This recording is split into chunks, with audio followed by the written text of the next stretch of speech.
அனைவருக்கும் வணக்கம். உங்கள் சாத்மீகம் மீண்டும் உங்கள் முன்னே. என் நண்பர் ஒருத்தர் இருந்தார். அவரை பார்க்கறதுக்காக நான் வீட்டுக்கு போயிருந்தேன். கதவு தட்டினா அவங்க மனைவி வந்தாங்க.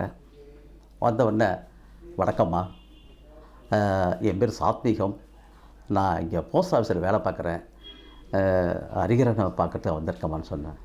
ஹரிஹரனா உங்கள் கூட்டாளியா? அது வரும், எப்போ போவோன்னே தெரியாது அப்படின்னாங்க. அப்படியே எனக்கு மனசே சங்கடமாக போயிட்டு, ஏன்னா அது புருஷன்காரனை இவ்வளோ தூரத்துக்கு ஒரு கௌரவ குறைச்சலாக நினச்சிக்கிட்டு பேசுகிறாங்களே நினச்சிக்கிட்டு எனக்கு ஒன்றுமே புரியல. இல்லைம்மா, எத்தனை மணிக்கு வருவார்னு தெரியுமாண்ணே? எத்தனை மணிக்கு வரும் யாருக்கு தெரியுங்க? எப்போ வரும் எப்போ வரோம்னு ஒன்றுமே தெரியாதுங்க. வரும், அது பாட்டிலே போவோங்க அப்படின்னு சொன்னேன். ஓ, நீங்கள் காமாட்சி அம்மாவா அப்படின்னா? ஆமாம் ஆமாம், நான் தான் காமாட்சி அம்மா. அவர் ஹரிஹரனுடைய மனைவி. ஆமாம், அவரோட மனைவி காமாட்சி அம்மா நான் தான். ஓ, உங்களை பற்றி தான் அடிக்கடி என்கிட்ட பெருமையாக பேசிக்கிட்டு இருப்பார். ஆமாம்மா, இந்த வீடு கட்டியிருக்காருன்னா அதில் இருக்க ஒவ்வொரு கல்லும் உங்கள் உழைப்பால் வந்துன்னு தான் என்கிட்ட சொல்லிக்கிட்டு இருப்பார். ஆமாங்க, இன்றைக்கி அவருக்கு இந்த சமூகத்தில் ஒரு பெரிய பெருமையெல்லாம் நினைக்கிறாங்கன்னா எல்லாம் உங்களால் தான் சொல்கிறார். இன்றைக்கி பசங்களாம் நல்லா படித்து முன்னேறிக்கிட்டு இருக்காருன்னா ஆரம்பத்திலேயே நீங்கள் எடுத்த ஆரம்ப கல்வி தான் அவனை முன்னேற்றத்தில் காரணம்னு சொல்கிறார்.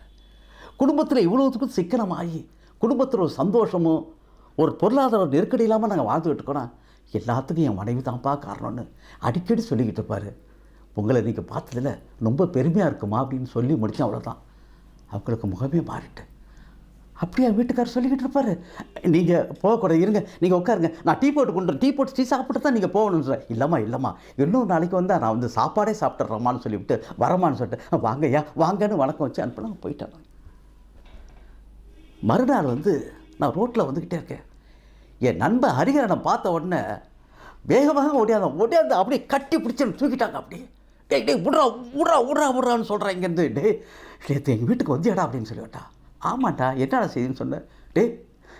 என் ஒய்ஃபை நான் மதிக்கவே மாட்டாடா, எப்படி பேசுடா, நீ என்னடா பேசுகிற அதை கேட்கவே மாட்டேன், என்ன பேசுனே தெரியாது, என்னை உயர்வாக நடிச்சு என் நண்பன் மதிச்சு என்கிட்ட சந்தோஷமாக பேசுகிறாடா, அன்பு நண்பனே அப்படின்னு சொல்லிட்டு கட்டி பிடிச்சிக்கிட்டாங்க.